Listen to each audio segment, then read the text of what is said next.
big sky, big potential. This is Eastern Promise.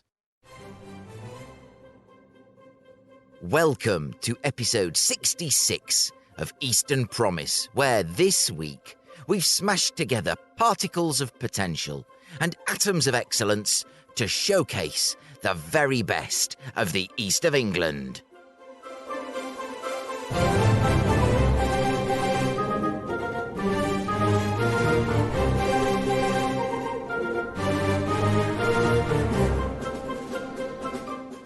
This week, Mayor of the Cambridgeshire and Peterborough Combined Authority, Dr. Nik Johnson, tells us more about his 6-district challenge. Then Johnathan Reynolds, MD of Norwich-based Opergy Group, tells us how geography, meteorology and opportunity make Norfolk and Suffolk peerless providers of clean energy. And we close in on the first Cambridge Wide Open Day.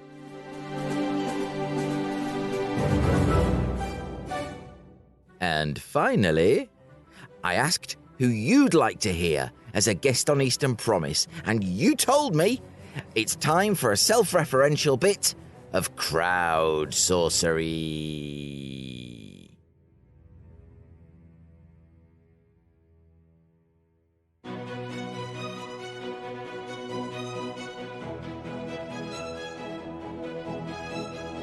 As part of the Campaign for Better Transport's 50th anniversary celebrations, they have declared this week, the 12th to the 18th of June, to be Better Transport Week.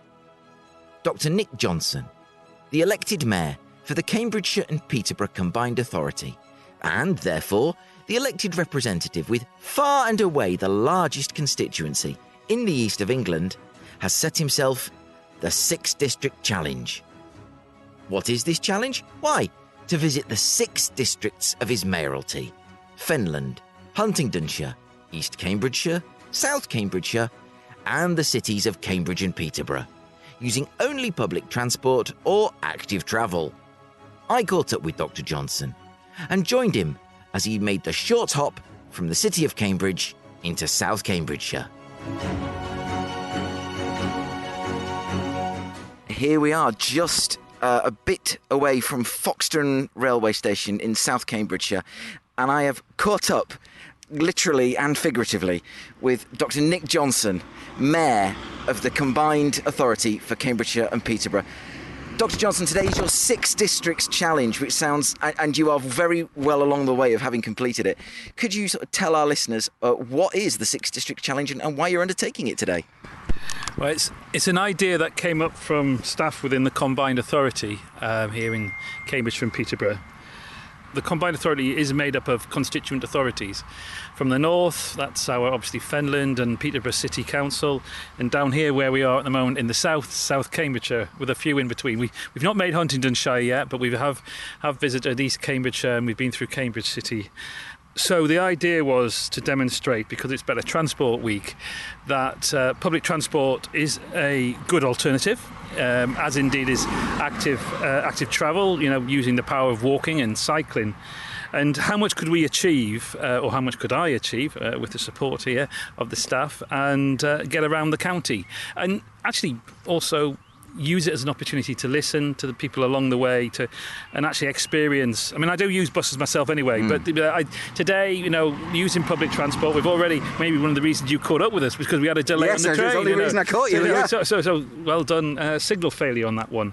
But we're here now, we're in the middle of South Cambridgeshire, in Foxton, and we've now got to wait about an hour for a bus. Now, sometimes you don't want to wait that long, but if you do have to wait that long, what you need is regular updates, you need good quality bus stops, bus shelters, and you also need the information either at your fingertips or provided in a way that you can consume it. Also, you become aware of some of the costs. At the moment, we have the benefit of £2 bus fares for most journeys, not all. Makes it more affordable, but you have to balance that up about the general expectation that a lot of people, well, we can hear it now, people using cars. Yeah. We want to try and move people, for the better of many reasons, into using public transport more. So you've kind of acquainting yourself with the challenges that your constituents face in using public transport. What are so far today, what are the main lessons you've taken away? And I sort of ask you to sort of perhaps reflect on how you think you're going to approach those going forward. In some ways, public transport is fun. I mean, whilst I've been doing it, I've been very energetic in trying to highlight some of the benefits by using social media. Now, if I was in a car, I wouldn't be using social media, I wouldn't be texting, quite rightly.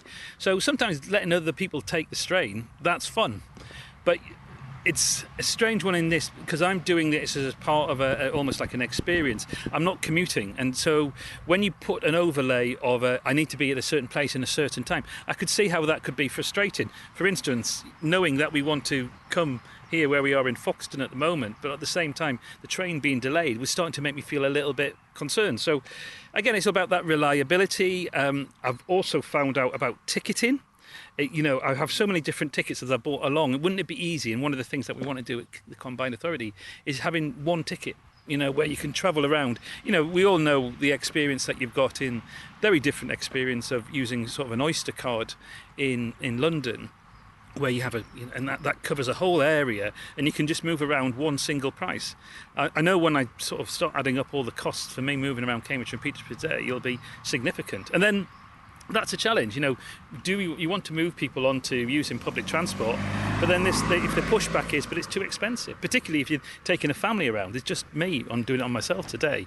But if I had to then pay for other children or another partner, it becomes it puts you off using public transport. And we desperately need to get back to a day where public transport is a viable alternative for all of us. And indeed, it's the one that we choose. It can be fun. That's what I've learned. As the mayor, what powers are within your hands? What levers can you pull to actually do things like unify the ticketing in a more coherent way? Is that the case of using technology for a single app, or, for example, or just really interested in what you can do without recourse to having to refer to anyone else, particularly in Whitehall? Very simply, we are in the lucky position, I would say, of being a combined authority area for Cambridgeshire and Peterborough. So that gives, within that level of local politics, above your county councils, your city councils, your district councils, you have within the mayoral role the opportunity to explore proper bus service reform. And that's what we're doing at the Combined Authority. We're moving through a process of assessment, putting together a business case, looking at either enhanced partnerships or indeed franchising. There's no secret that as a mayor, as wanting to become a mayor, I campaigned for franchising, but that has to stack up, that has to go in front of a business case has to be made, and that has to go through proper analysis. But at the same time as we're doing that, a push for franchising or enhanced partnership, we're looking at a whole process of a bus network review, taking ownership and looking at real challenging the kind of patronage of buses, and then saying, well, look, it's well recognised, and in fact only just over a year ago we were in an unenviable position of an operator locally deciding they were not willing to continue running bus routes. And that was a challenge, but we put it out to tender, and we found that there were other bus operators who were then keen to come in, and we have obviously the actual the amounts and how much subsidising is not on public record, but it's a sort of it's gone in the direction where we want to kind of move along from just saying, is this value for money in terms of subsidy? We know what else does the bus network do. It was quite clear that as bus services were being threatened, there was never so much coming in terms of the mayoral office about please save our bus route. It gets me to school. It gets me to education. I'll have to change my job if there is no bus running through the. And then on top of everything else, it's this thing that it's. We have a national health service. What we need is a national public transport service.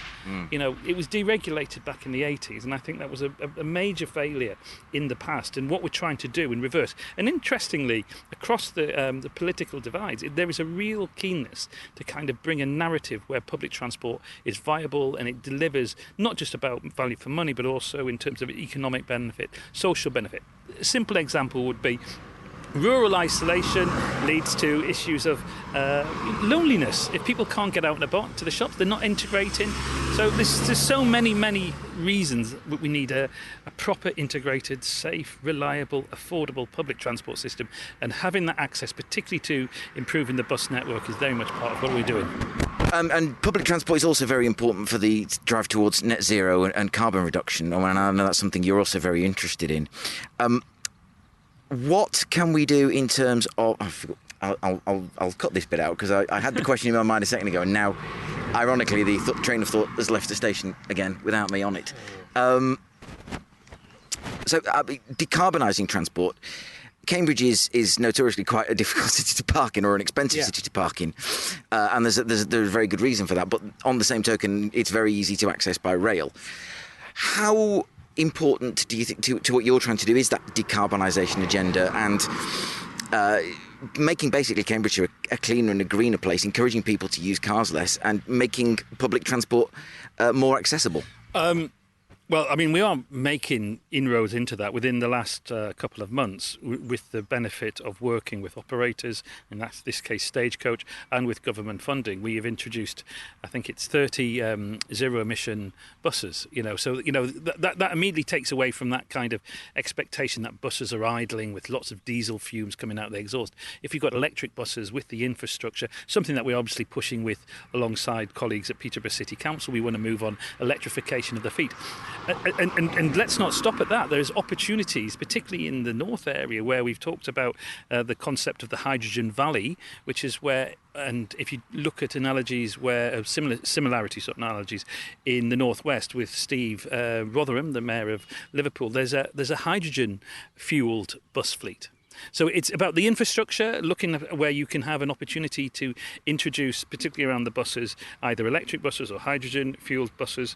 And of course, you mentioned obviously Cambridgeshire with the news about the East West Rail. It absolutely has to be an electrified rail line coming into the centre of Cambridge. What sense would it be to deliver a railway which then starts bringing in diesel trains with all the inherent fumes with that? We have to have electrification of the East West Rail if it goes ahead.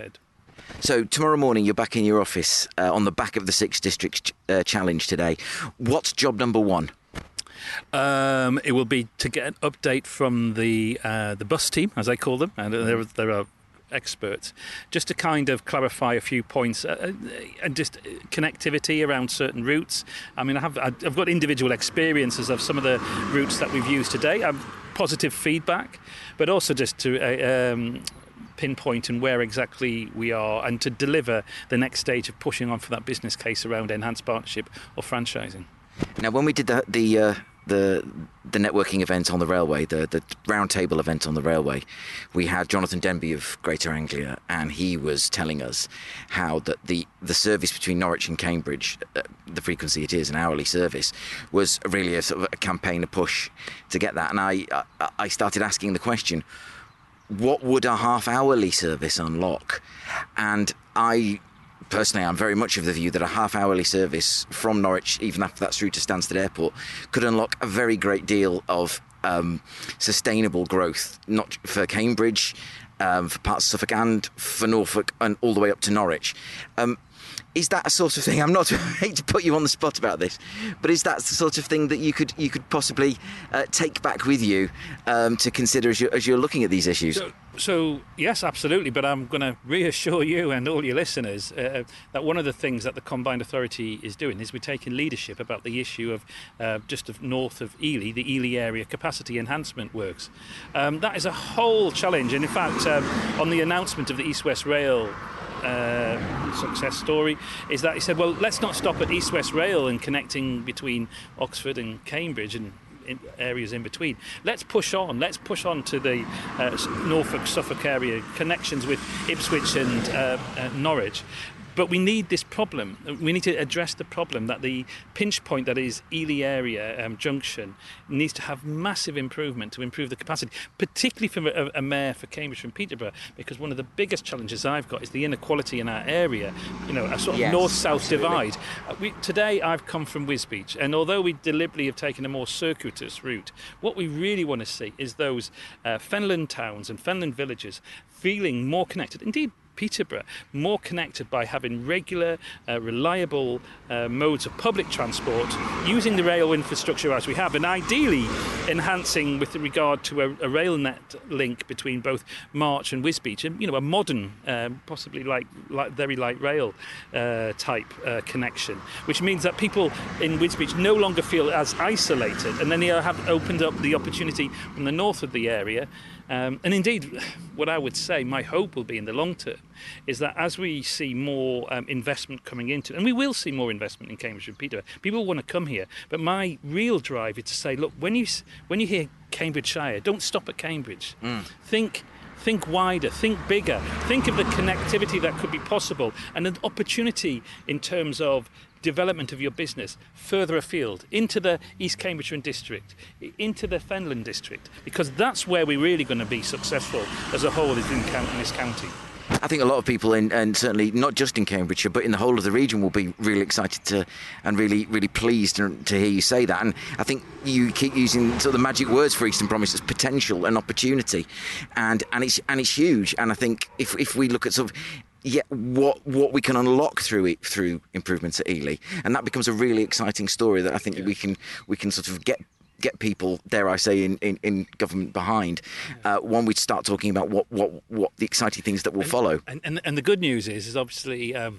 I don't know if this is necessarily secret because we have already announced it, but with the good news that we're moving on with the Cambridge South delivery at that train station, we had Hugh Merriman, the Secretary of State for the Railway, and I was very pleased to hear his position was, I know what you're going to ask me. You're going to ask me about what am I doing about Ely area enhancement, and that's something obviously I will push with central government, I will push with all political parties. I'll be certainly working with my shadow rail minister in the Labour Party, because I think it's important that everybody's on message, and it won't just be about the benefits that deliver in terms of Cambridge and Peterborough. It will, an investment in Ely area enhancement will allow the improved movement of freight. We're talking about a Freeport down in Felixstowe and Harwich, all these areas, getting heavy freight off the roads onto the rails, but then just imagine transference and how quick we can move stuff around the rest of the country, the Midlands, the North.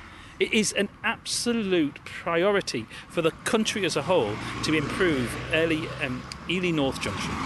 Well, absolutely, and these, I think, for my money, these are exciting times to be in the east of England. We've got the energy picture, we've got the science picture. It's a very sort of shorthand way of doing it, but the fantastic and your green energy, renewable energy, clean energy resources at the coast. We've got Cambridge, the UK's capital city of science. We've got Norwich coming up fast in the rearview mirror with the 370 million investment going in there into its science park. What a fantastic time to be in the east of England. What a fantastic time to go out and see your constituency, meet your constituents, and get to know the public transport picture. Absolutely foursquare behind you. Support what you're doing, and we wish you every success with it. Good luck. Well, hopefully I'll get to the end of it before too long today. Yes. But thank you. I think we need a little bit more luck and make sure that those connections still happen. But very much appreciated. Thank you for your time.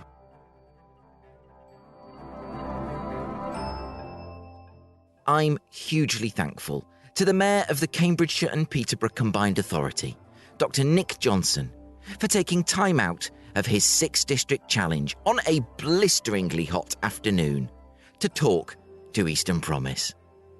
The 6-district challenge is a fantastic way to raise awareness of the importance of public transport and also to campaign for positive change.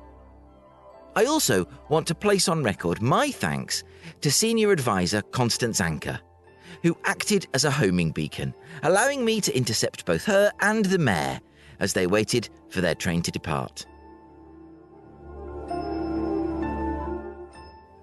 And now, from one campaigning politician to another.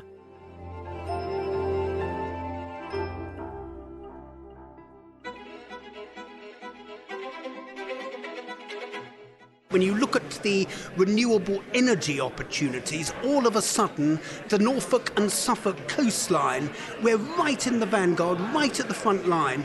And, whether we've got nuclear at Sizewell, the offshore wind off our East Anglian coast, the opportunities for hydrogen coming out of the legacy in the UK continental shelf, we have a hell of a lot to offer the UK. And actually, we can keep the lights on single-handedly landed.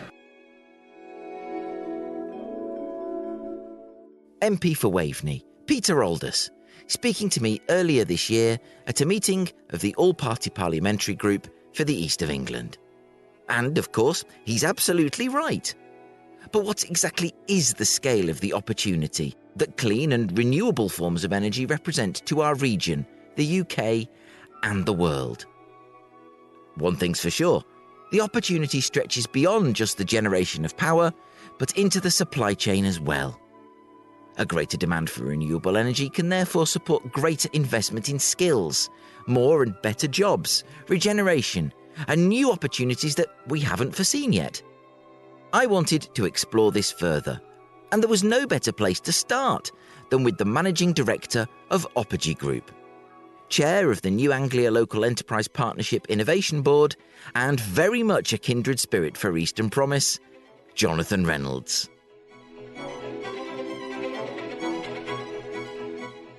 Johnathan Reynolds, welcome to Eastern Promise. We've been going sometime saving the region, saving the world already.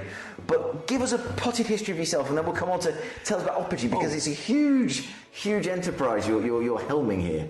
No, thanks, Mike. Where to start? So, Johnathan Reynolds, my day job is the Managing Director of the Opergy Group of companies. So we're a kind of a niche group of companies in the world of consultancy, very much in the world of energy, clean energy, sustainability, helping to address some of the challenges and opportunities around climate change and delivery of net zero.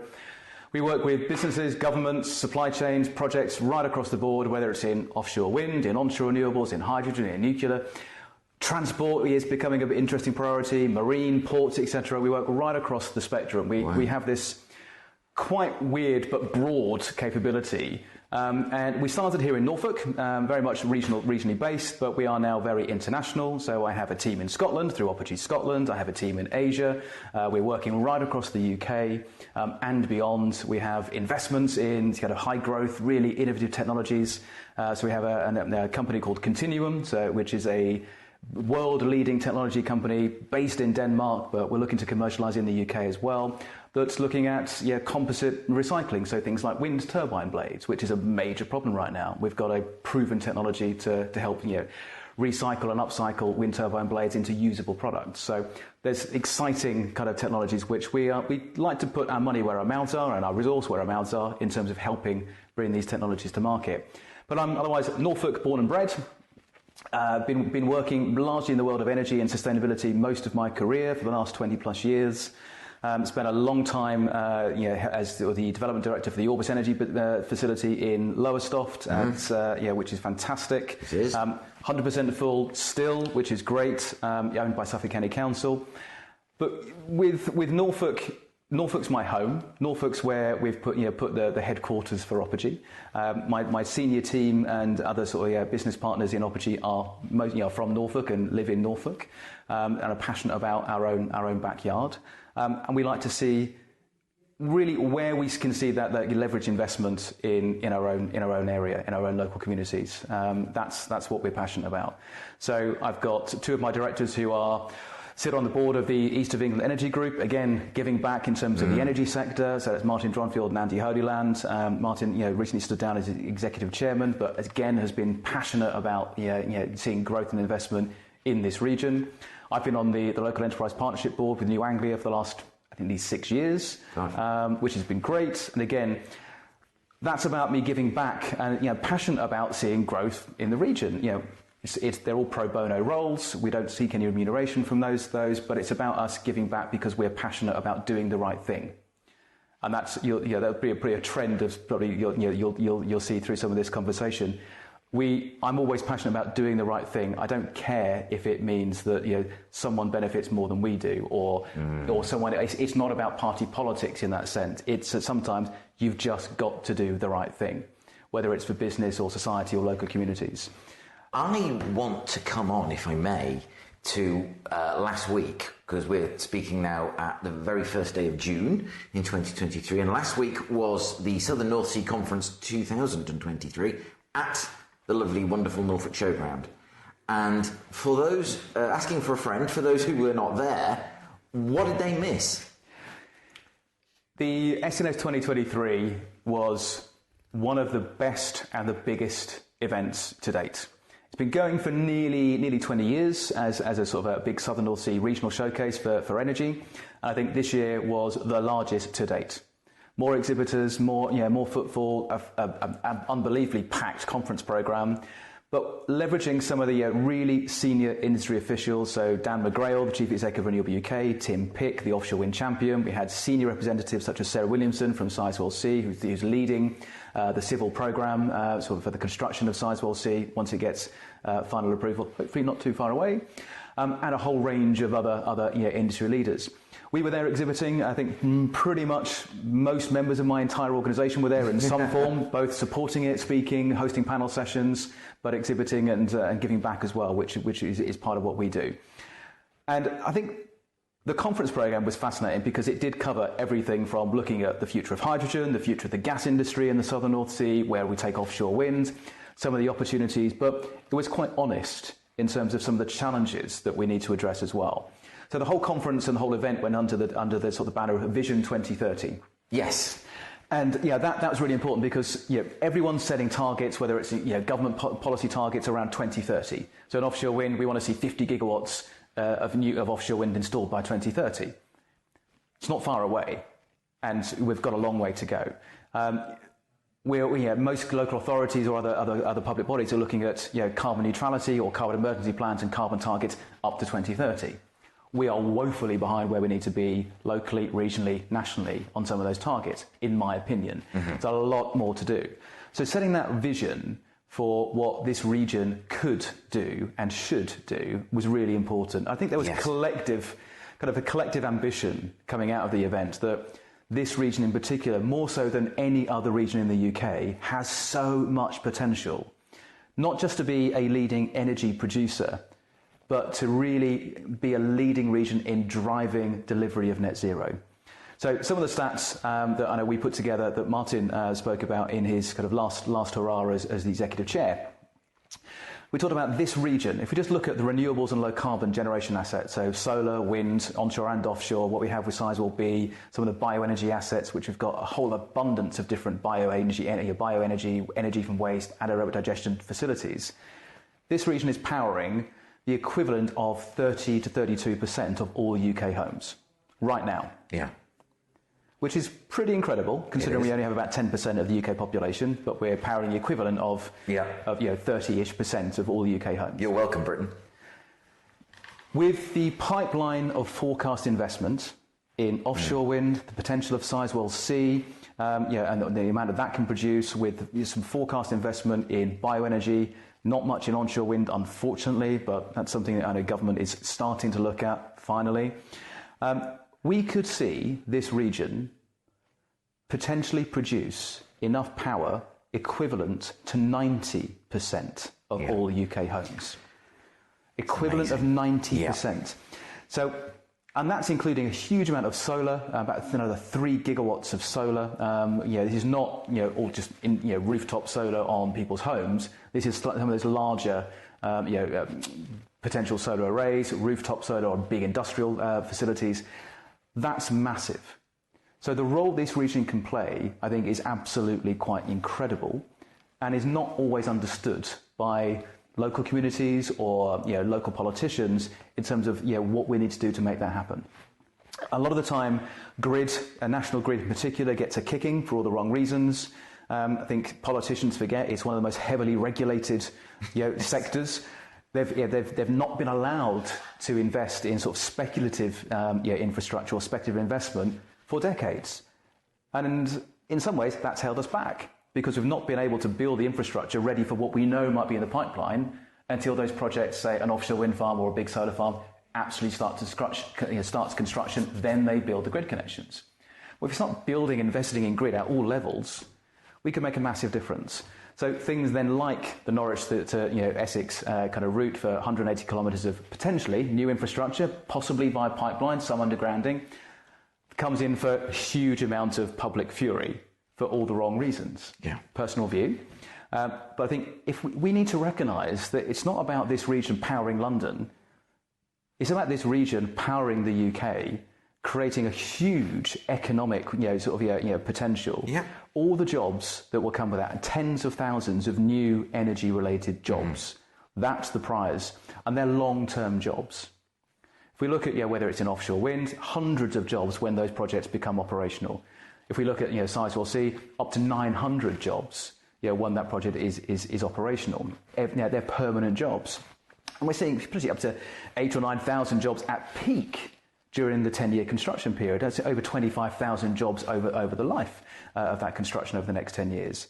I mean, that's a massive potential prize. One of the, I think, fantastic panel sessions, actually one of the speakers was a lady called Beth, one of the apprentices from Norfolk, who's currently doing her apprenticeship down at Hinkley Point C in Somerset. Yeah.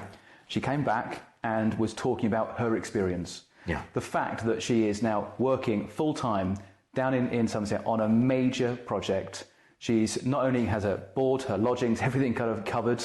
She's getting a degree level kind of education. Wow. She'll be coming back, hopefully not too long away, in a more senior position, fully qualified, ready to work on and support the construction of Sizewell C. And even herself as a young female was inspirational, genuinely inspirational. And she herself said, actually, I want to inspire other young women to follow my footpath, or follow my path into this sector, because she can see the value. Yeah. She didn't know a few years ago what energy infrastructure was, what nuclear was, but she had a passion for getting her hands dirty, working with tools, working with things, which is fantastic, and that's something we need to encourage. But it's a challenge when you're coming on to education that was a kind of a common theme through the whole of the SNS conference. Is where are the people? Where are the people that are going to deliver this huge opportunity? We have, if we talk to every industrial sector, whether it's in finance, in tourism, in housing, in construction, everyone's screaming for a skills crisis or skills shortage. And they're all true to a degree. Everyone's got a skills problem. But we're not joining the dots in terms of, we could talk about construction or housing or in transport. Actually, we need to kind of break that down to what are the skills in mechanical or electrical. Specific skills that can because move they're across, transferable. So we're doing a huge amount of work, and again, it was launched another platform we've been involved with called the Energy Skills Intelligence Hub, funded by APITO and the ECITB, so the Engineering Construction Industry Training Board, something that my team at Opergy have been leading on, to try and kind of bring some intelligence to what the forecast looked like for the future of different industry sectors, certainly around energy, in hydrogen, in carbon capture, in offshore wind, in oil and gas. But we're breaking it down in terms of what are the skills? Grouped by kind of job family or skill family. So we can look at different manufacturing roles we're going to need, different consenting roles, different management roles, different leadership roles, in HR and admin, breaking it down into those kind of details. So we can then encourage and look for skills mobility. How do we encourage people to transfer or have the confidence to transfer those skills from one sector to the other? Sometimes it'll be coming in from other sectors that are relevant, other infrastructure sectors, other construction sectors, or within energy sectors. How do we encourage that kind of skills mobility? And that's something that we're quite passionate about doing. It was a really common theme coming all the way through the conference, pretty much in every technology, whether it's in wind, hydrogen, nuclear, oil and gas, or carbon capture.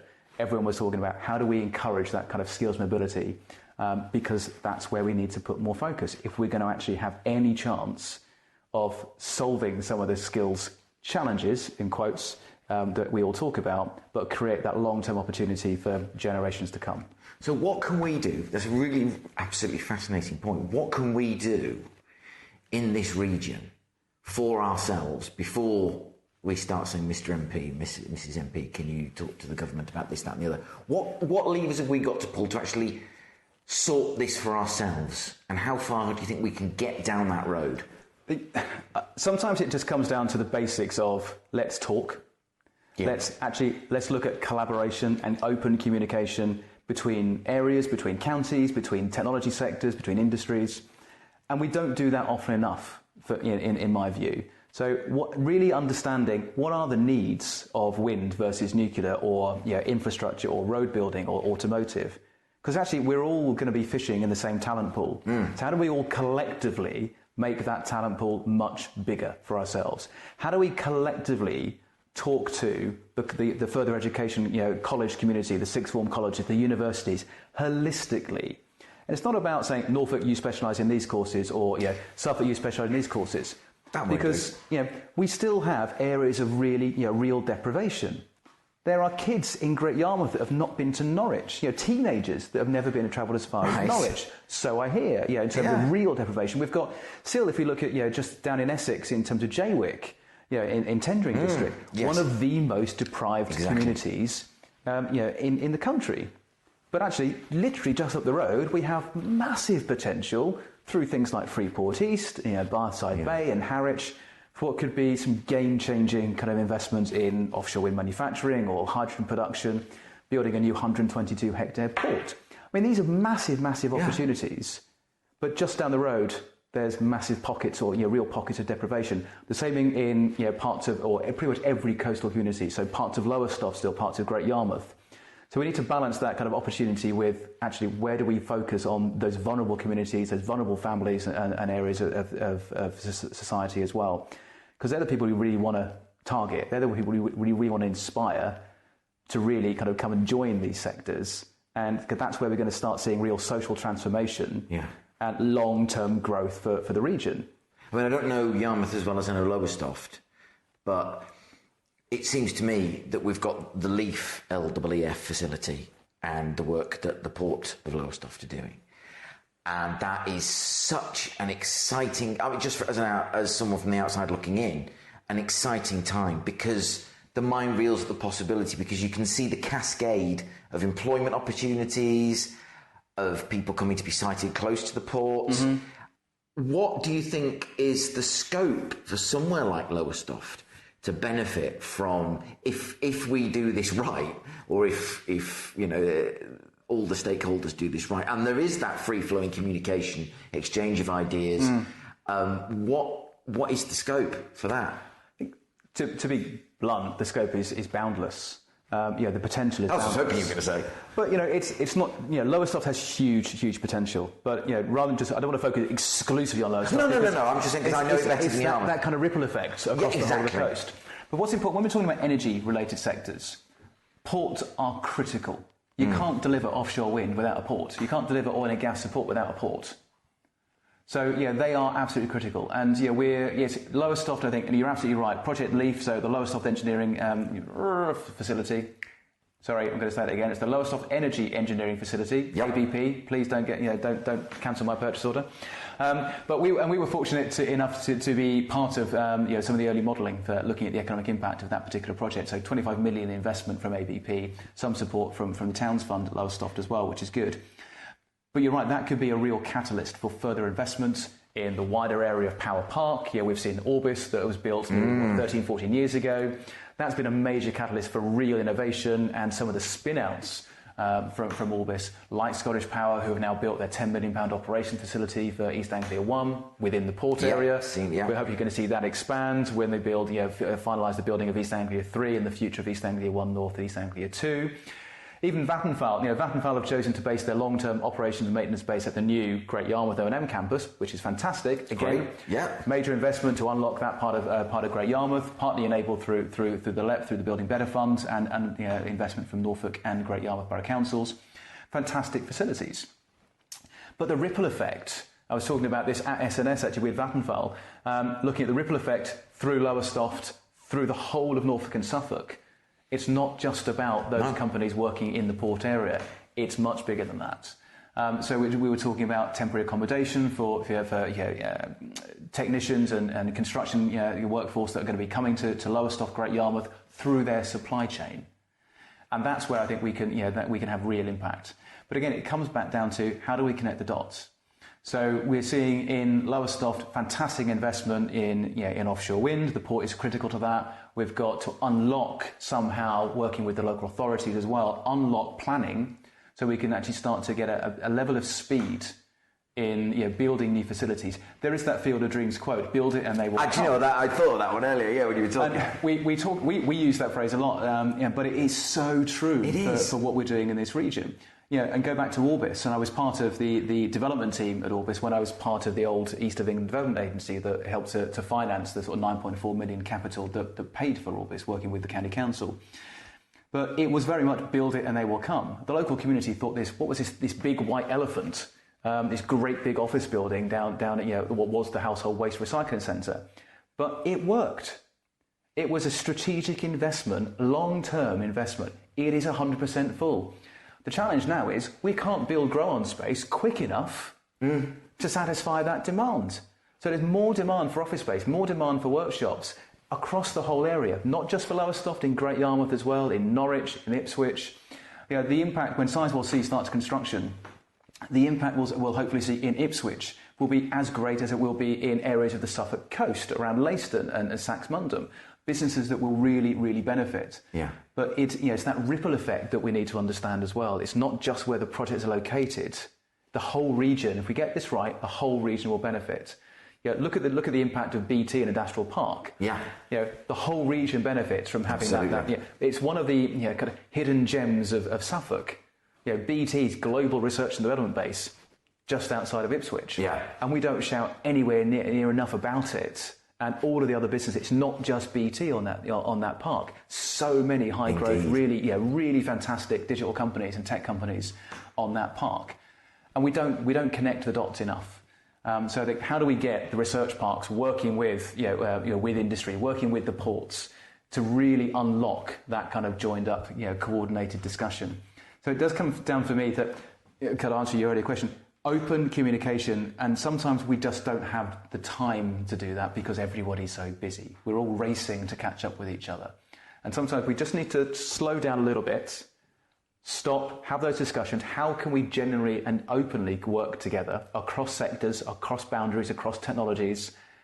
That way we can actually start having some really grown-up, sensible conversations, because we all want the same thing. Certainly those in business, we all want to see the same thing in terms of investment and sustainable growth in our respective areas. And I think the political manoeuvring or fears of the political comeback of these conversations, I think, is so damaging that in many ways I think business, and I think business particularly in this region, is so open-minded and really good at getting on with it, and is proving that it's walking and talking. That you will eventually, I think, bring people with you, those politicians with you. The more successful you are, the more they want to know. I do think sometimes we have almost political, a level of fear within some of local politics, fear of doing the right thing or the wrong thing because of the impact it might have on voters or an upcoming election. Yes, I can see that from a politician's perspective, but my message to any politician is be brave. Let's take longer, decisions that are the right thing. Comes back to what I was saying earlier. It's about doing the right thing. Sometimes those decisions and those objectives, those targets need to go way beyond political cycles. This constant let's set a target within a political cycle is nonsense when it comes to business. Business don't make short-term investment decisions or growth decisions on political cycles. It's different. It's because there is the right infrastructure or the right kind of opportunity for them, or the right kind of co-location of their potential customers or suppliers, or access to talent. That's some of the drivers for businesses to choose where they invest. We need to have much braver discussions with local politics to make sure we kind of think more long term about where do we see this region, these counties in 2030, 2040, 2050. And then work backwards from what is it we want to see. Work backwards from, say, a Vision 2050. But all right, let's start with Vision 2030 because it's slightly shorter term.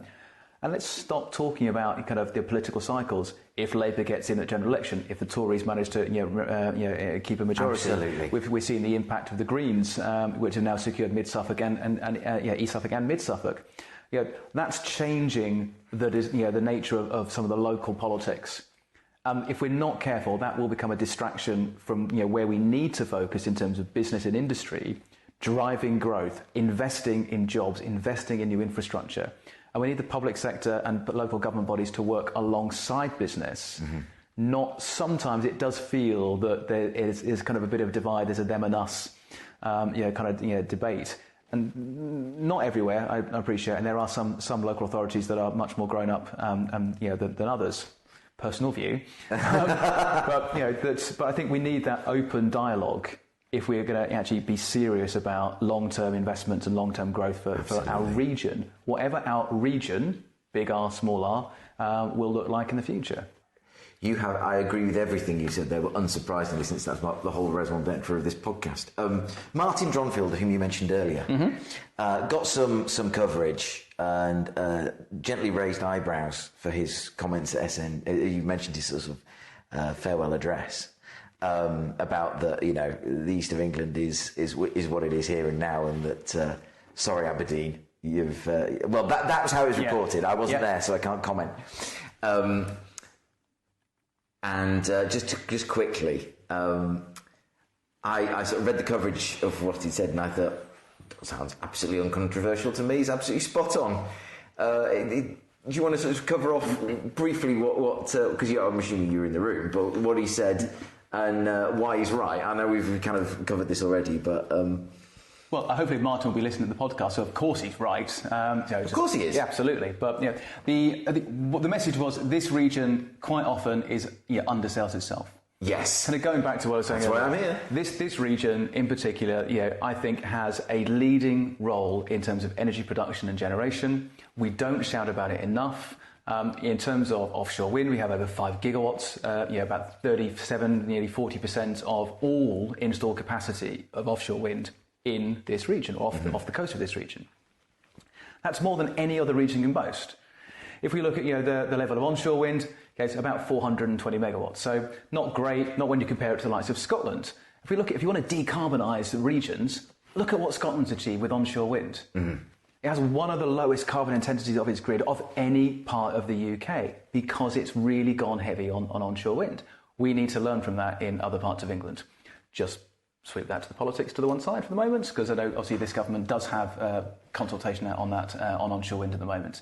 So hopefully we'll see some common sense prevail.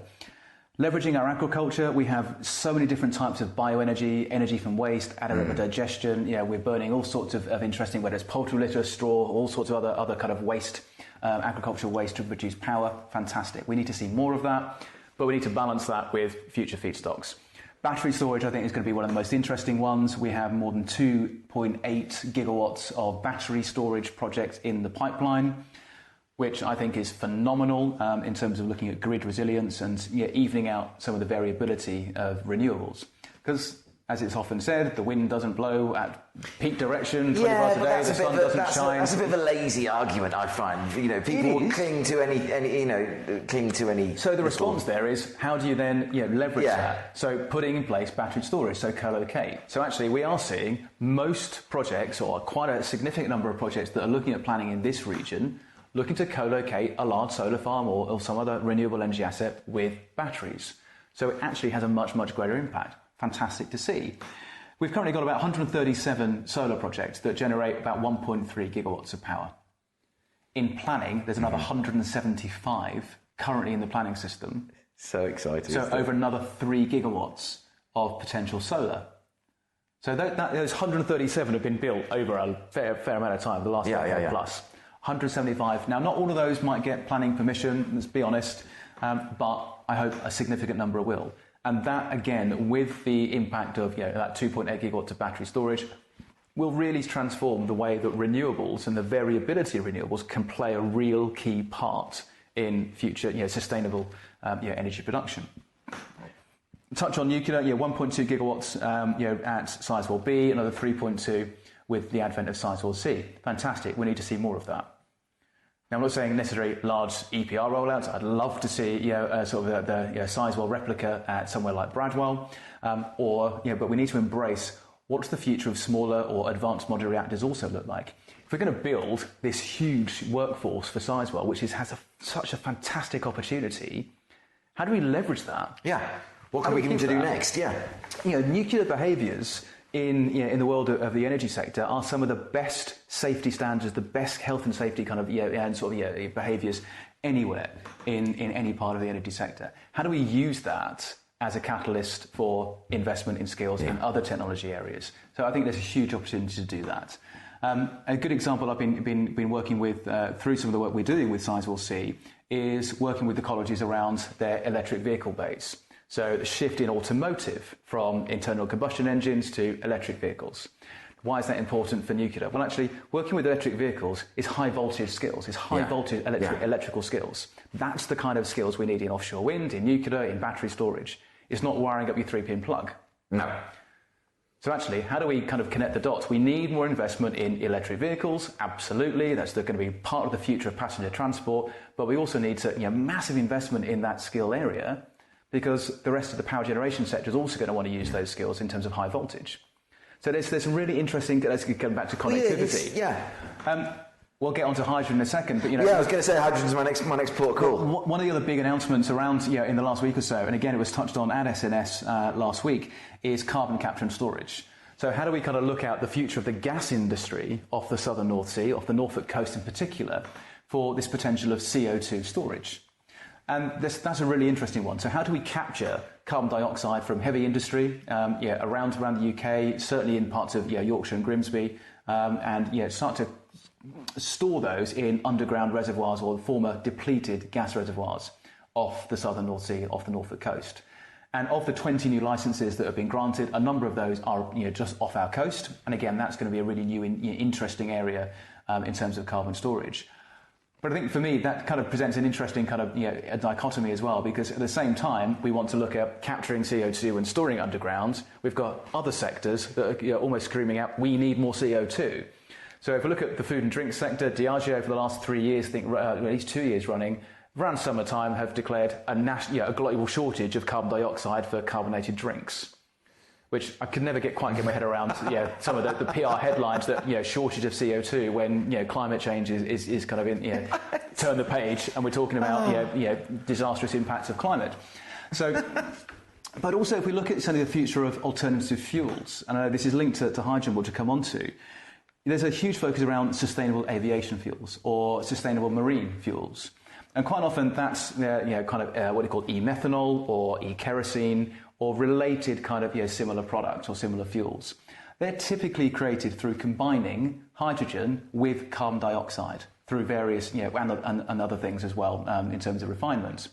So actually we need a huge amount of CO2 with hydrogen to create these alternative fuels. So we've got to be it's a balancing act. Yes, we need to capture. Yes, we need to store CO2 and lock it away for thousands of years. But we also need to make sure that we're not just focusing on CO2 capture and storage, because otherwise we're going to be almost in a few years' time having to unlock those taps again to try and use that CO2 to create alternative fuels. So there's a really interesting balancing act. And then that kind of brings us on to hydrogen. So like the paint aisle. I mean, the first time I talked about hydrogen, I thought there was hydrogen, and then I said there's two colours. No, there's actually. It's like Krzysztof Kieslowski trilogy. It's like a paint aisle in Dulux, which shade of hydrogen, There's a whole rainbow myriad of colours with hydrogen. Frosted peppermint hydrogen today. I've not come across peppermint hydrogen yet, but hey, there's still time of the day. I think red was an interesting one. That was a fairly new one on me last week. What's red? Go on then. Red is hydrogen produced through both nuclear power and high temperature. So it's kind of high heat. So there's this model through kind of what's called solid oxide electrolyzers, where it's higher temperatures. So you can kind of electrolyze water at much higher temperatures, or effectively electrolyzing steam. But you do that through tapping off heat and power. And nuclear power stations are fantastic because they're not only great power stations, they're also great big heat machines. So, and that's something that even Science will see is looking at and how we can harness some of the heat from nuclear power to support that kind of process in terms of both high temperature electrolysis for hydrogen, but also potential for district heating networks longer term. So there's some really interesting kind of innovative areas that people don't often think about attached to nuclear. But so we've got red, we have pink hydrogen, we have green, blue, turquoise, yellow. There's whatever colour you want. But I'm not sure about peppermint just yet. But maybe we'll come up with that one a bit later. Puce hydrogen. Well, absolutely. But I think it's one of the technologies, or one of the energy vectors that I think kind of starts to link all of the different generation types, whether it's solar, whether it's onshore renewables, or onshore wind, or bioenergy, or oil and gas in terms of what the concept of blue hydrogen. So taking natural gas, put it through a process called steam and methane reforming. So you capture the CO2, you lock that away through carbon capture and storage, and you're left with hydrogen. They call it blue hydrogen because of the way it's produced. Where the normal one everyone is talking about at the moment is green hydrogen, and that's simply electrolytic hydrogen. So it's hydrogen produced through electrolyzers, so electrolyzing water or splitting water into its constituent elements of hydrogen and oxygen, powered through some kind of renewable or low carbon asset, whether it's wind, solar or nuclear power. That then, unfortunately, people then like to put their own thing, their own kind of colour on things. So yellow being solar, turquoise being bioenergy or other things. Pink, as I said, being nuclear, red being nuclear with heat and power. So it is variable, but I think for me, hydrogen is one of the key technologies or key sources we need to spend a bit more time focusing on. It's not getting as much traction as we had hoped in terms of both government policy and government support. There's some great stuff going on, don't get me wrong, but I think we need to fast track some of the thinking there. There's been this polarised argument for some time with hydrogen around, do we put it through the pipes for hydrogen for heating for domestic homes? And in some areas it might be viable, in other areas it might not be viable. And that's simply down to the integrity of the grid network. We haven't, like the power networks, it's ageing infrastructure. Some of that pipelines, those pipelines across the country, the national transmission network, has been there for quite some time. Yes, it's being upgraded. Yes, it's being looked at. But I think hydrogen won't be suitable everywhere.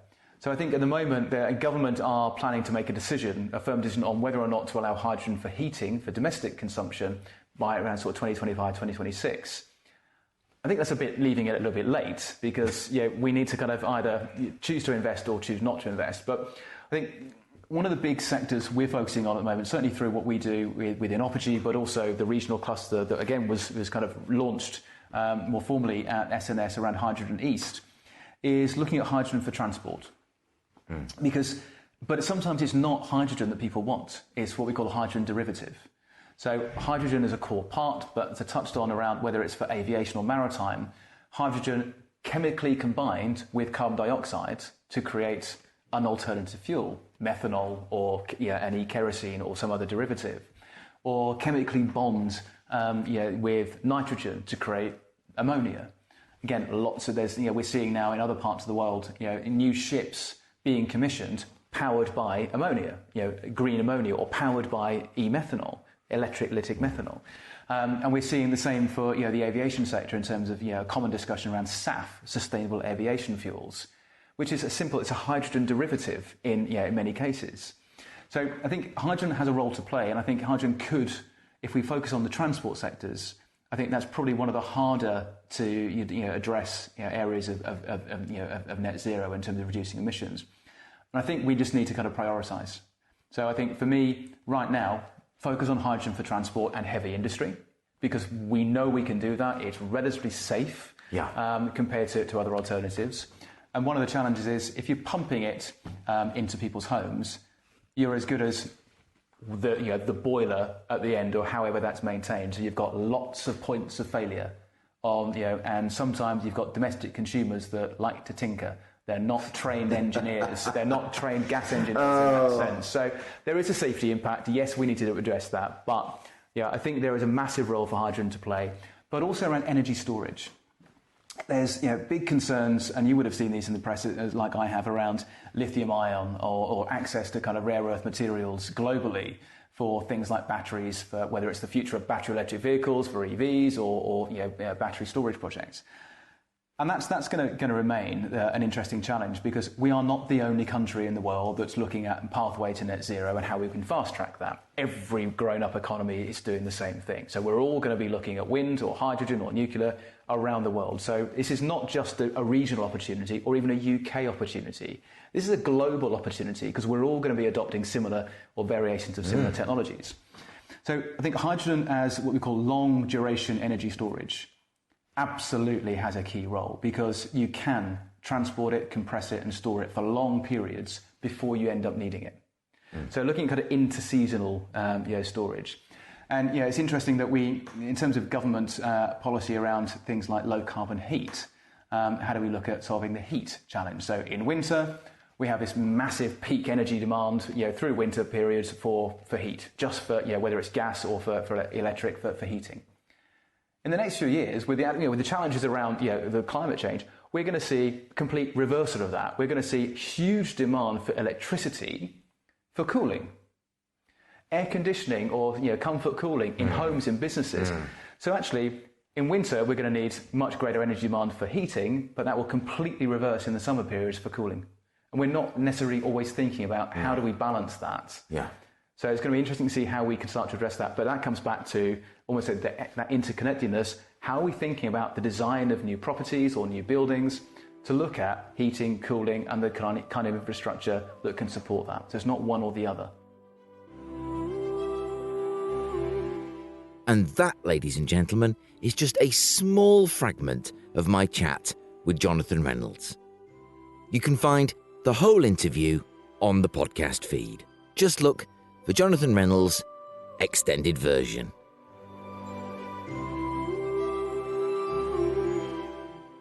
It is impossible to come away from a conversation with Johnathan without feeling tremendously energised about the future of our region.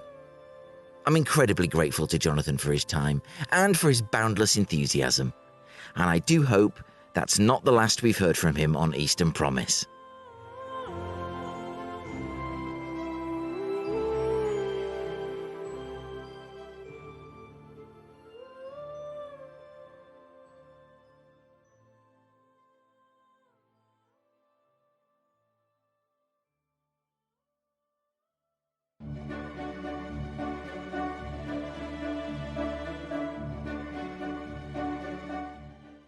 It's not uncommon for Cambridge to be viewed from the outside as impenetrable.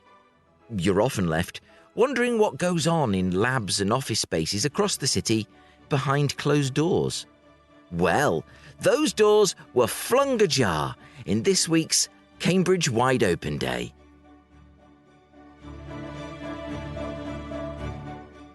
Sunil Shah, O2H Group. It's a beautiful day at Hawkston House. Cambridge Wide Open Day's in full swing. The gardens here are already buzzing. It's not even time for the garden party yet. How's it kicked off? It's now lunchtime. Well, we had some great buzz around the place. A lot of visitors from the US, from London, from India as well have come over. Just in my little talk on O2H Ventures and O2H Group and what we're doing here. So it's been a really good interactive session. I'm meeting people I haven't met before. And we have local residents here. We have venture capitalists. And we have innovators from around the world. So it's a highly innovative day in our history of O2H, and I'm really enjoying it. I mean, this is really caught on all across the city, and there are so many organisations, places in the city, places out in the science parks, all taking part. That must feel really, really good to have such a level of buy-in for the first one of its kind. Yeah, no, it's an amazing amount of companies that have been involved and taking part in the whole machinery of the day. And we have, O2H has its, we've been in Cambridge for all our lives essentially, and have grown up in the biotech ecosystem, or the ecosystem that is Cambridge today. And we've worked in the science park. We've got portfolio companies probably in all the science parks, and it's great to have all of them involved and supporting the day. So what's the one thing you want people from across industry, across local residents, and across just visitors like myself, what's the one thing you want them to take away about Cambridge Wide Open Day? I think Cambridge is open for business. I think that's essentially, we were always seen as people say, we come to Cambridge, we find it hard to find the right person. It's very much, it's either business or it's the locals, and there's that interaction or that openness was never really there. And people who came to Cambridge said it's very hard to break into the old mould of the old sort of Cambridge hierarchy. And hopefully with this day that it's opened up somewhat, and people feel they can go and pick up the phone, talk to someone, they're interested, people will connect to you. And so it's a very open ecosystem in Cambridge. And I think that's the message of the day. We're open. Well, Sunil Shah, it's a fantastic day. I won't say best of luck because you've already had it. I mean, look at the weather. Enjoy the rest of the day, and thank you so much for all your hard work in getting this going.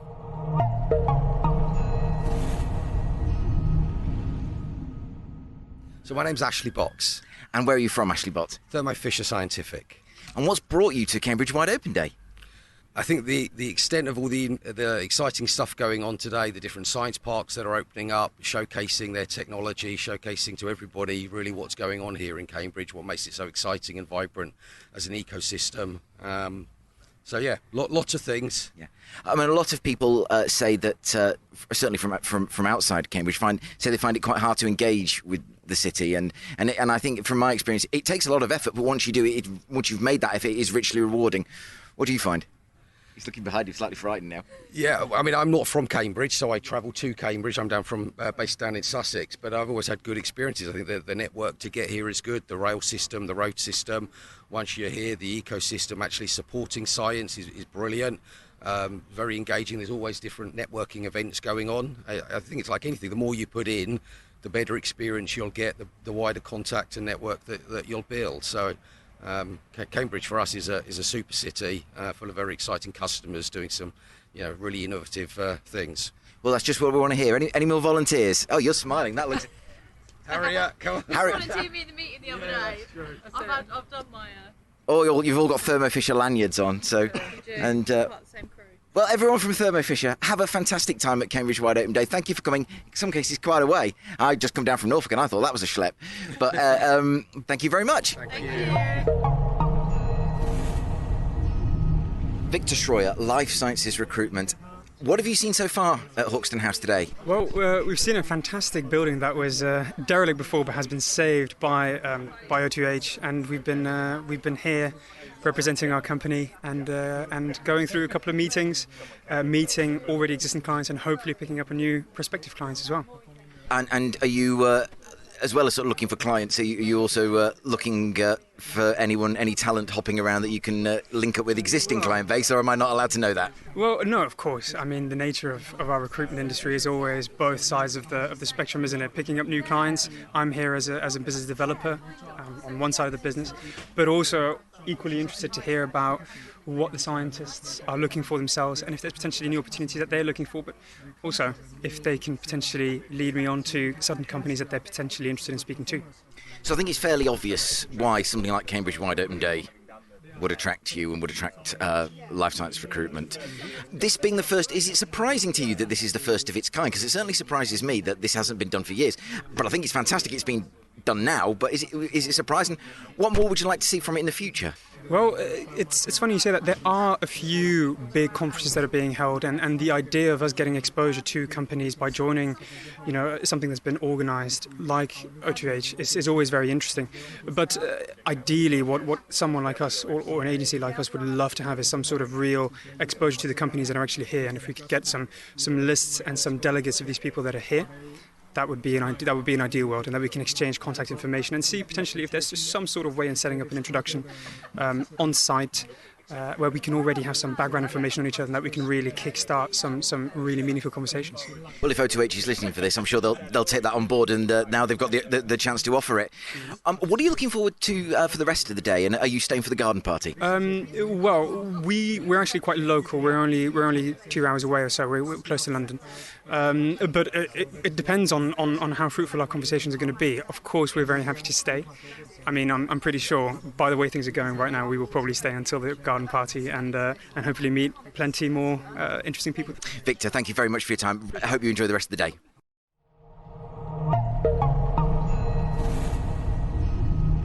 We are on the 6th floor of the wonderful Botanic House with a, quite frankly, staggering view of Cambridge on a beautiful, beautiful blue Wednesday afternoon. And I'm here with... Donna Ardeman.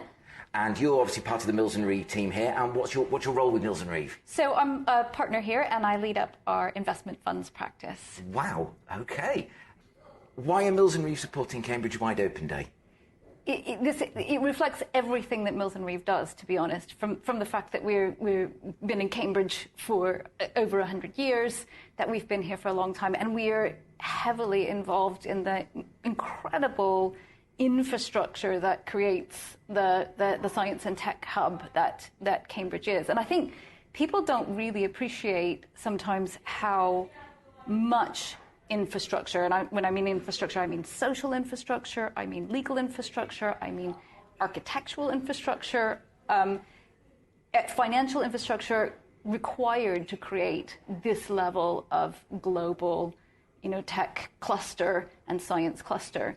And it comes all the way from the beginning, from the idea stage, a world-class university, and all of the organizations around that university which are creating ideas which have people meeting in a pub and discussing something that's never happened before, how to solve a problem that's critical to the time. all the way from the idea, but also the nurturing, the research, the labs, where are the buildings that people can try out these ideas, that can explore these ideas. And then there's the money that comes behind it. There's how do you finance it? How do you bring these people along? There's the business alongside of it. Where's the tech? Where's the expertise to learn how do you start a business? How do you fund that business? How do you grow that business? And how do you bring that idea to a place where it, literally solves problems in the world? Cambridge has all of those things. We have all of those components. And I think, especially, during the pandemic, there we are sitting in our individual houses, working from our jobs. It's easy to forget what a sophisticated and fantastic social, economic, intellectual infrastructure we have here, with the ability to solve some of the world's greatest problems. Now, what occurs to me, and that's absolutely fantastic, and I love the picture you paint there, and what occurs to me is that Mills and Reeve basically get involved. You have 2 people, 3 people, 4 people in a pub, in a common room, somewhere in this great city. In many ways, the UK's capital city of science. Have a great idea, but Mills and Reeve are there when, if you pardon the language, shit gets real. Where the rubber hits the road, as it were. You're there when a great idea gets life, yes, absolutely. Takes flight. That's why I have the best job in the whole world, and why it's such an exciting place to work, really. Because if you look at Mills and Reeve, I mean, we're a national top 40 firm, we're a full service firm, but we run along sector lines. And those include a huge education practice. We've got a really substantive IP practice. We've got a huge life sciences practice. We've got an impressive tech practice.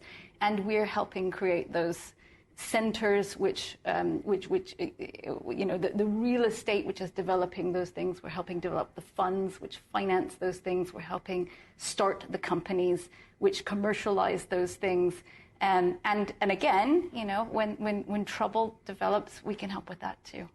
Well, let's hope that doesn't happen often, because it seems to me, with Cambridge and with my sort of entirely self-appointed bailiwick, being the east of England, however it's a state of mind, so however you want to define it, there's sort of endless scope, not just in this city, but I know you have colleagues in Norwich, and I'm bound to talk about that.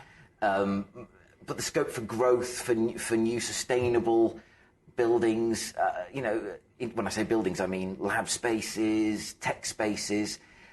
You must love coming to work, because there's no end of great, fantastic things you can do for this city and for the region. Well, absolutely, and that's on the positive side. But even on the potentially negative side, I remember how I felt when the pandemic hit, and so that worry, hey, how are we going to, as a community, how are we going to pull through this? And then coming to work and finding out what our clients are doing to solve those problems, those labs which opened up and started testing or creating ventilators, or indeed working on vaccines.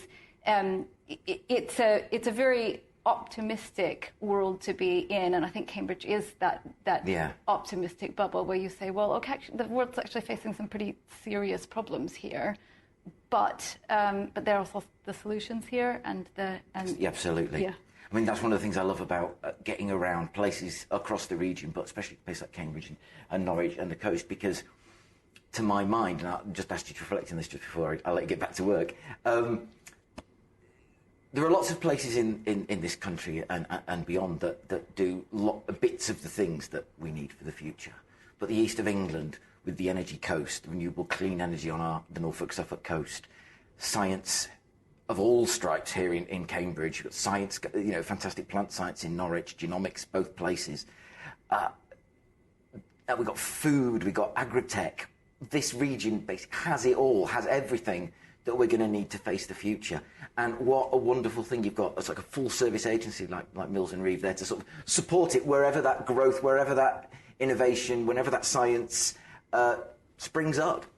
Well, I would say this, but it's a real privilege and pleasure to be able to work alongside other organisations like ours in Cambridge who can do that. I mean, I'm bound to say all these things because one of the things I enjoy doing this, I I sort of set myself the goal of going out there and being all sunshine, lollipops, but the East of England truly is a fantastic place, and what a delight it is to have Mills and Reeve as a key part of that community. You're very much famed for being tight-knit as a company, no matter how big you get, and it's great to see you sort of embrace being part of that wider community in Cambridge and across the region. Thank you very much for your time today, and it's been a real privilege talking to you. Thank you very much. And you, thank you. Well, it's the end of a fantastic day. Cambridge Wide Open Day 2023. I'm here with Jamie Clyde, Bruntwood SciTech. Jamie, what have you thought of the day? It's been fantastic. It's the first of what I hope will be an annual event that opens the doors to everybody, so they can come and see the amazing work that's going on right across the cluster in all the science parks, and whether it's tech or life science across the region. Why do you think it's so important for Cambridge to do this? Because some might say, incorrectly, that why does Cambridge need to throw open its doors? Surely everybody knows about Cambridge. That's the sad reality, is that so many people who live here rub alongside these various parks, have got no idea what goes on and the value that they're creating, not just for them but for society. But here's an opportunity for you to understand what's going on a lot more, and also for them to understand what opportunities there are personally, for their families, for their kids, and so the next generation can see the potential that's open to them on their doorstep. Well, that's fantastic, and you can't argue with that. What a wonderful idea, what a wonderful concept, and again, let's hope we're back here having this discussion again next year. Jamie Clyde, what a pleasure. Thank you very much. Well, here's a surprise. Dr. Nik Johnson, Mayor of the Cambridgeshire and Peterborough Combined Authority. Lovely to see you here for the second time this week. I saw you. Yes, I saw you on a Monday for the 6th District Challenge, and now we are here for the Wide Open Day of Cambridge. Yeah, these are important events to be at, and I'm glad you're supporting it as well. Of course, I'm glad you're supporting it as well, as you should. I mean, this is wonderful. It's not just throwing open the doors to scientists and investors, and as important as those are, it's actually throwing the doors open to local people and saying, this is what your city does. Because one thing I've noticed on Eastern Promise is we are people across Cambridge, across Norwich, and all across the region. They do business globally. But if you say, who do you talk to within the East of England about what you're doing, the answer is quite often nobody. Yeah, sorry, I'm laughing to myself because I've got friends coming over in the background, which is sort of maybe symbolic of the idea of what this whole event's about. I mean, Prashant, who's been the big driving force behind it, O2H, he gets it. And, if you come over here to sort of Hawkston, you realise it's a science tech hub, but it's part of the community. It's at the end of a road, and and the fact that all the local neighbours are so understanding of what's happening. There's a party at the end of the street, and when the day finishes, when the party's over, the work will still get done. But what's happened here is that the local community has been invited in, and they can feel part of the ambition and the strategy of this particular science park. But it's replicated all the way over the local area through the Cambridge City and Greater Cambridgeshire. But they've given me an opportunity today to talk about the messaging, and it's funny when everybody was doing their speeches, the idea of the 3 C's, the compassion I talk about, the cooperation, and then how you deliver for the community.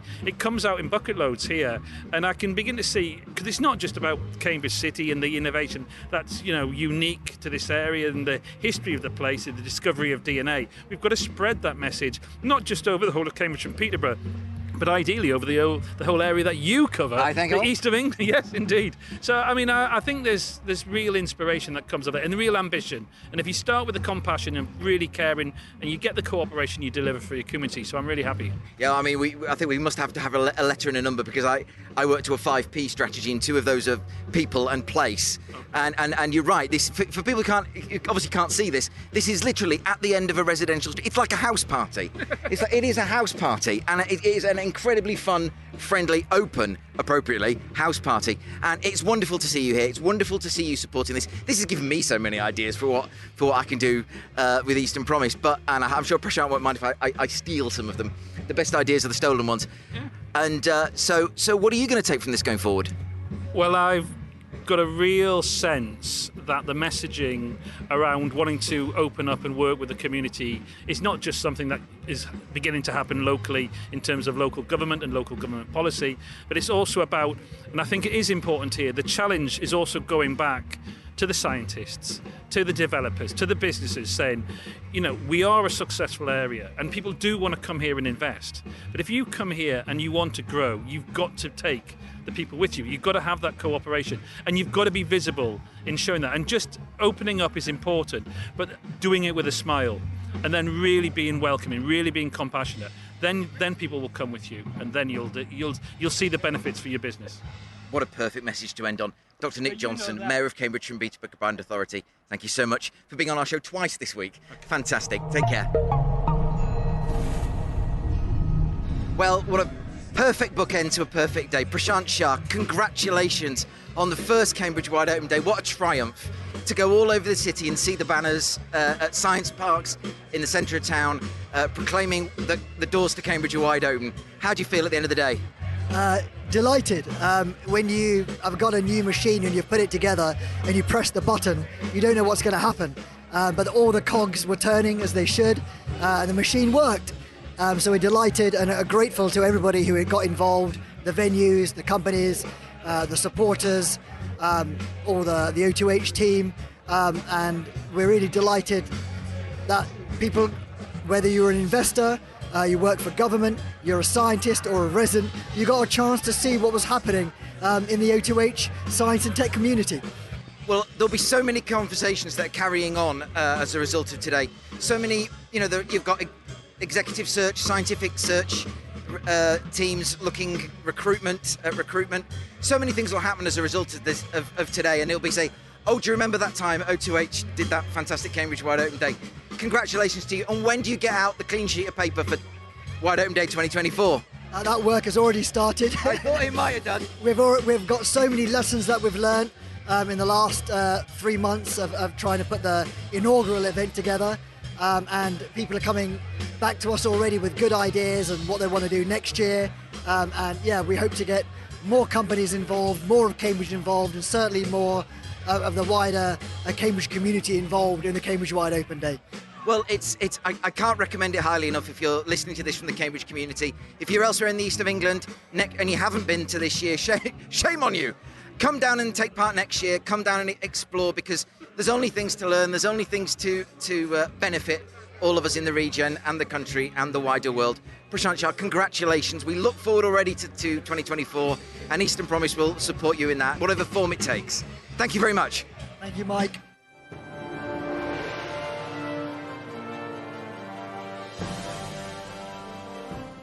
Congratulations to Prashant Shah and all at O2H Group for this truly fantastic peek inside the Cambridge ecosystem. Coming in fast behind Cambridge Tech Week and February's Norwich Science Festival, it's a true delight to see these events showcasing the enormous talent and opportunity in our region. Each of these events, festivals and general outpourings of enthusiasm are fantastic showcases for the East of England, and Eastern Promise will be here to showcase each of you in turn.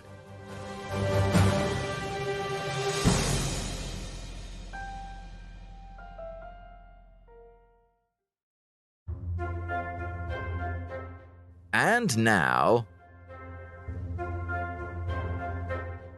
as I'm nothing if not responsive to my audience, I unlocked the Eastern Promise suggestions box and sifted through your votes on future guests on upcoming episodes. And you certainly didn't disappoint. Join me now for listener's choice on this week's CROWDSOURCERY. Yes, CROWDSOURCERY. First, let's run down the top choices of Stephen Wilson, Head of Innovation and Business Engagement at Freeport East.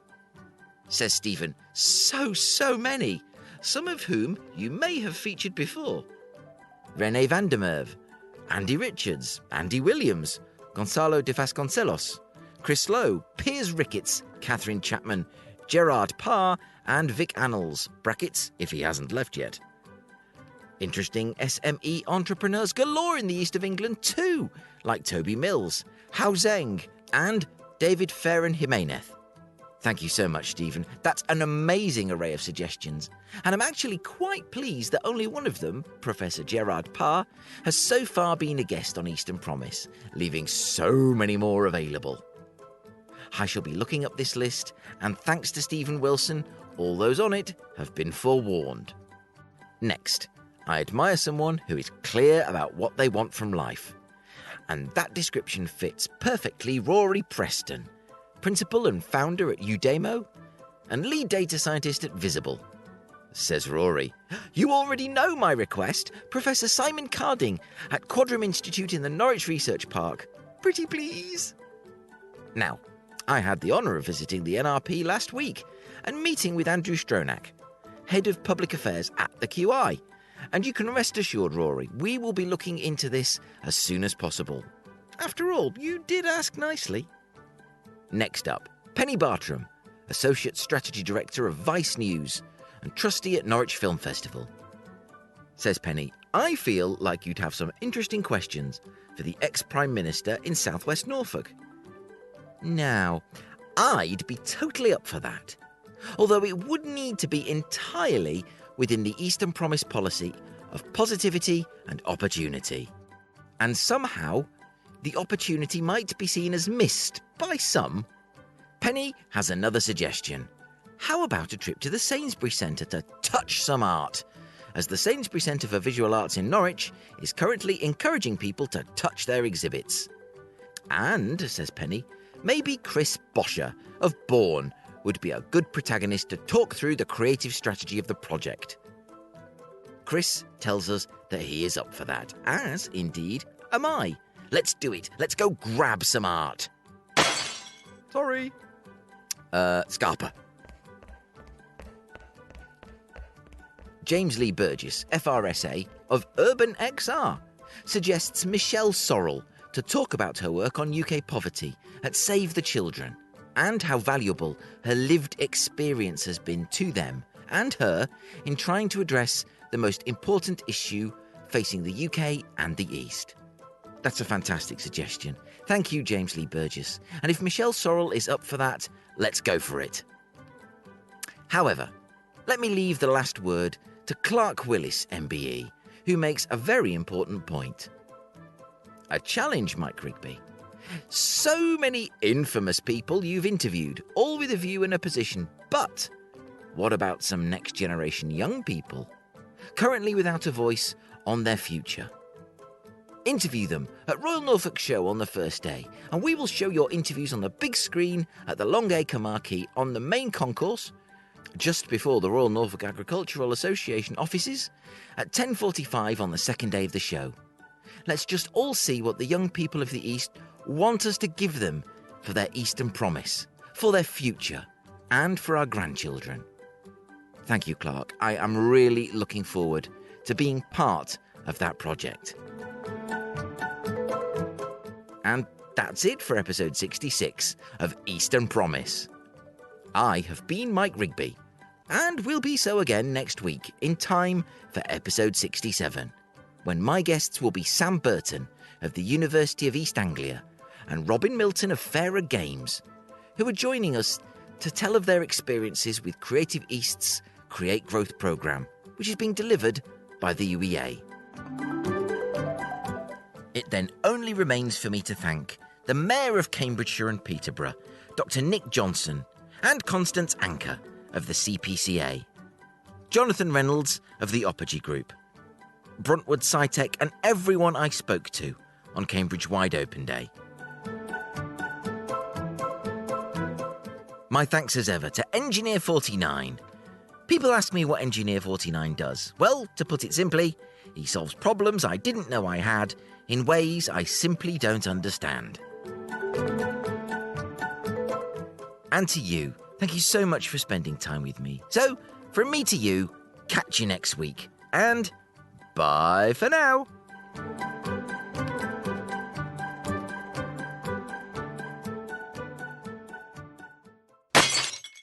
You can contact Eastern Promise and find out more about what we do by visiting our website, easternpromise.org.uk.